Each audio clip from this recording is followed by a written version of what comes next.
Hello, welcome back. It's another new day, and I am here to talk about 3 quick things about the board. 3 quick little settings that will help you. Just the stuff we haven't talked about yet. We are about to do the big lesson on effects. So there's some things you need to know first. 1, meters. Meters is a cool page that you can get to. It's always right here, and it literally just shows you all of the meters. So all of these little boys right here can be condensed onto this one screen, and it also shows you the fader. Whether the fader is gray or red means whether it is muted or unmuted.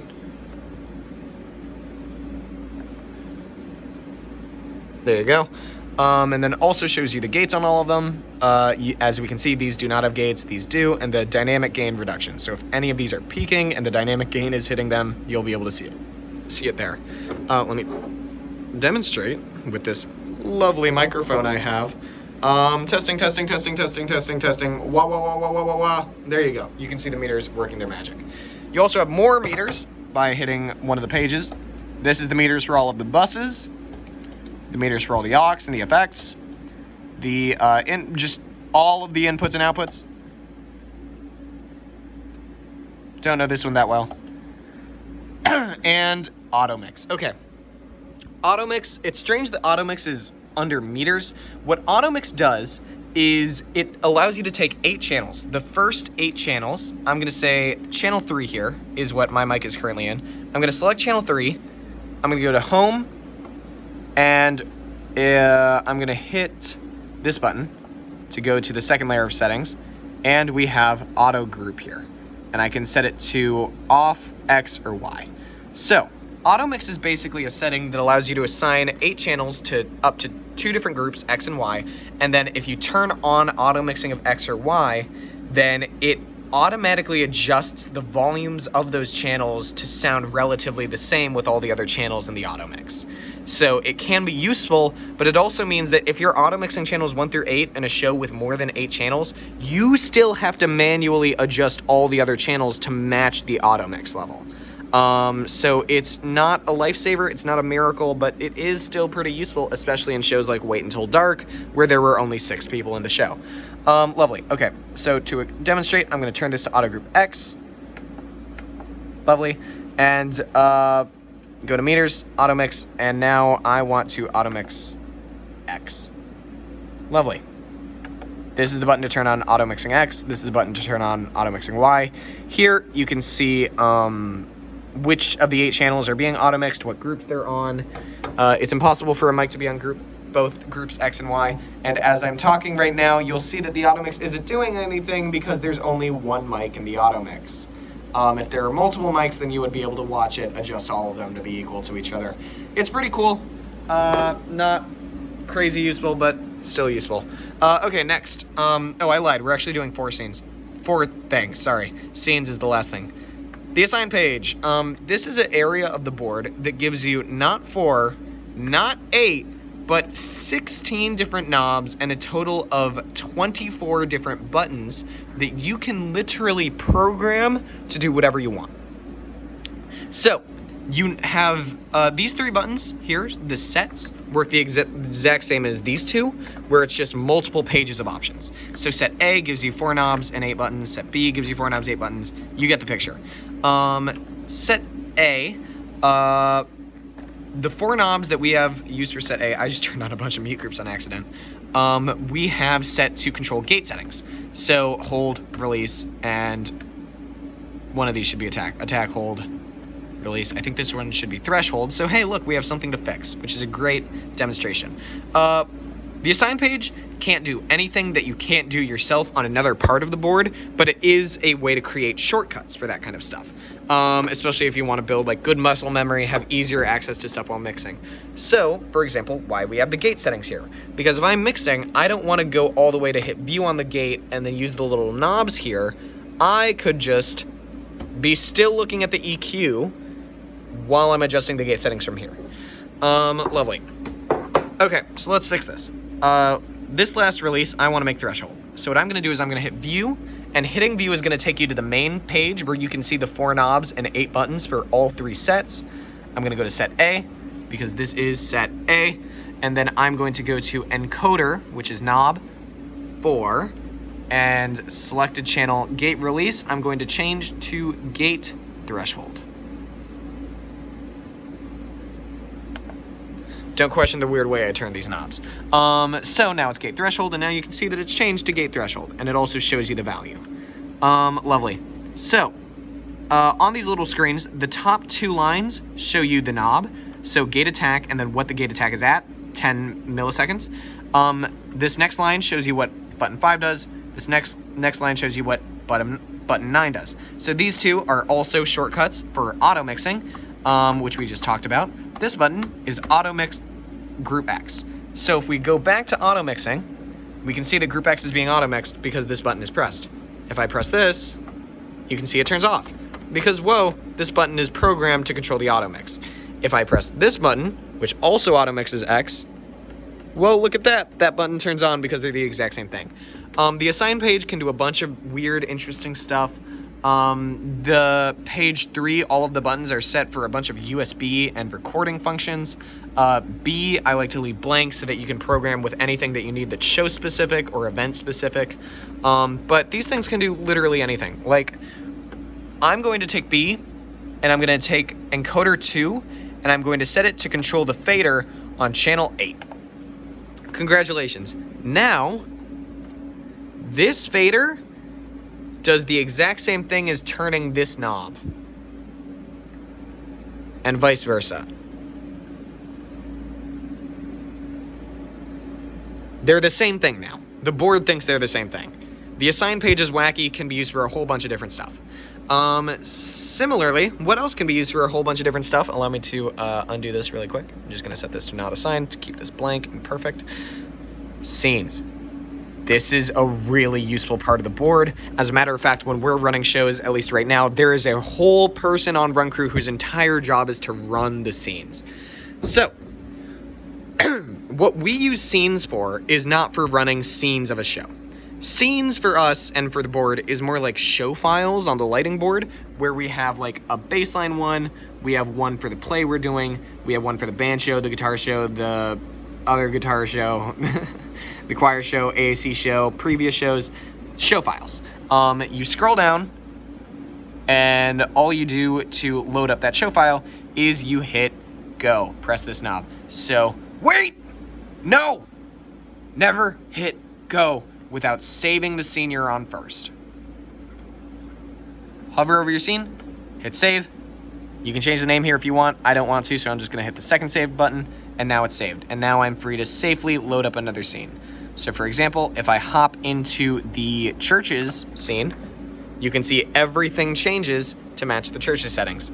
If I hop into this scene, Cursed, this is a magical little scene I've created where channel 2 has everything wrong with it that can possibly go wrong. So you'll see that it's muted, it's all the way down, its gate is all the way down, its dynamic threshold all the way down, its EQ, abysmal.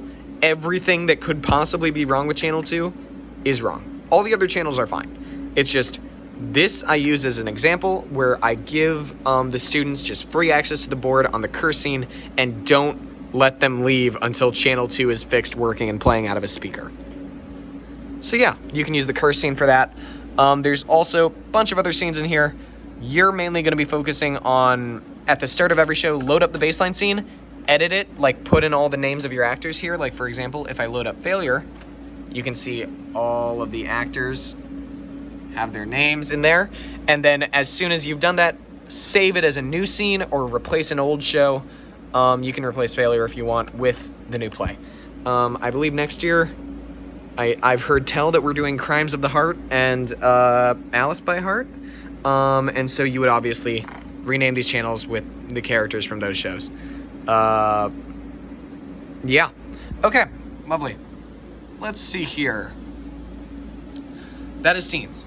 However, what if you wanted to have like a mini scene? Like a scene that didn't change everything but only changed some channels. Behold, Snippets. Snippets is a place where you can record very specified little mini scenes that record exactly what you want. So you take as many channels as you want, like say I want a scene that only controls channels 1, 3, and 7, Now I have a scene that only controls channels 1, 3, and 7. But what do I want to remember about those scenes when I'm loading them up? Well, I can choose here. I can choose their name, their EQ, their gate, their faders, their mutes, all of that stuff. You can also go for auxes, buses, and all of the matrices and mains. If you take a snippet and select all of these, you basically just created a scene. Now, scenes also affect the basic settings of the board, like in setup. And that's the only thing that you're not going to be able to control with a snippet. But snippets can control literally everything else, everything that matters. What we use snippets for, also weird thing about snippets, if you scroll with this knob, it shows you the parameters on all of the snippets, on each individual snippet. If you scroll with the knob that has the save option, it doesn't say this, but it really should. It just keeps the parameters for the one that you were hovering over when you started scrolling with the save option. This way it makes it a lot easier to when you're creating scenes. But if you're editing scenes that you've already made, you always want to be scrolling on this knob, and you can run into real trouble if you accidentally scroll on the wrong knob. So as you can see, none of the yellow boxes are changing with this knob. The yellow boxes are changing with this knob. Cool. Lovely. So these were the snippets that we use for failure. What we basically do for each show is we choose very specific lines of dialogue in each play that we set a snippet cue for. And when that snippet cue happens, for example, let's see, what's a good one here? It was at that day that Jenny June decided she would spend the rest of her life with, in regards to both the sport and the sportsman, attempting to conquer, something like that. You'd hit load on the snippet cue, and it would unmute all of the actors in the scene and mute all the ones that weren't. And so, you can see here, our snippet for failure, all of our snippets for failure controlled the aux, the channels in the show, and just the mutes and the sends. Why the sends? So that we can control which monitors on stage their voice and the sound effects came out of. Why the mutes? So that we could obviously mute and unmute. Why not the fader? Because the faders should be controlled by the person in the house that's live mixing. Because they're able to hear the show better than you. They're actually able to do the faders and the EQ. So we don't want to control that with a snippet. Lovely. A thing is the actual show control. These 4 buttons, previous, next, undo, and go, allow you to run a show using just snippets. Now, I would highly recommend not doing this. In setup, over here, you can see, let's see, show view. This controls whether these 4 buttons control cues, scenes, or snippets. Scenes mean that if I hit this go button, it will load up failure. And then if I hit the go button again, it'll load up the next scene. And then the next one, and then the next one. That's not what we want to do. We want to have cues. We always want show view, at least when you're running a play, set to cues. Because cues are basically they're lighting cues. Lighting cues allow you to put in little numbers in between numbers for adding and editing stuff. It's super easy to use while you're in rehearsal. And you set every cue to a scene and a snippet. Obviously, we're not changing the scene with cues, so we're leaving this blank, but we're setting it to a different snippet each time. And then as I was doing a show, as I was doing failure, I was just sitting up here waiting till I heard this line. I forgot what lo-fi was, but as I was waiting for Nellie was the first of the failed girls to die, and then died of consumption, mirth and merriment, Henry, Eastland Riverboat rolled over and died, Fail Family Saga, and Guam, Fail Family Clockworks 1900 Open. As soon as I heard each one of these lines, I just hit go on the next thing. Oh shoot, we're still in the wrong scene. Hold on. Let's actually load up failure so that you can see what this looked like. So all I'm going to do is I'm going to scroll to the top of cues and just hover over it, and I'm just going to press this go button repeatedly, and you can just watch the entire show.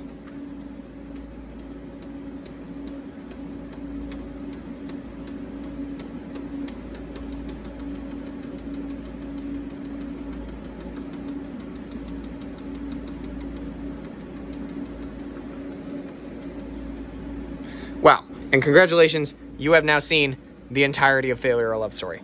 The undo button is pretty simple. It just restores the data from the console. It goes back one button press. Except, actually, no, I think that's wrong because it just loaded up a previous scene. Where are we? Okay, well, anyways, let's get back to baseline. So that's scenes, snippets, and cues, and also show control. Remember, show control is controlled from here. Use cues during a show. When you're using cues, you need to make snippets, set the cues to be that snippet, and then also you're working inside of one larger scene. Lovely. Last thing, in this button on scenes, you have load settings and save. If you plug in a USB drive into here, you can actually upload your scene into a USB drive, bring it onto a computer, open up a program called X32 Edit, and then you can edit the scene. It just brings up a little digital board. You can edit all the settings in the scene, make snippets from there, and then when you're done, take out the USB, put it back in, and hit load, and it will load the settings, the scene from that USB drive onto the board. So if you ever want to make snippets at home, oh god, I'm sorry that it has come to that point, but you fully can. Okay, I think that's about it for today. I think it's time to get into the fun part, which is effects. Ooh. Alright, next episode's gonna be a fun one, but for now, see you, hope you have a good day, and I will catch you on the flip side. Let me try to make my thumbs up look good.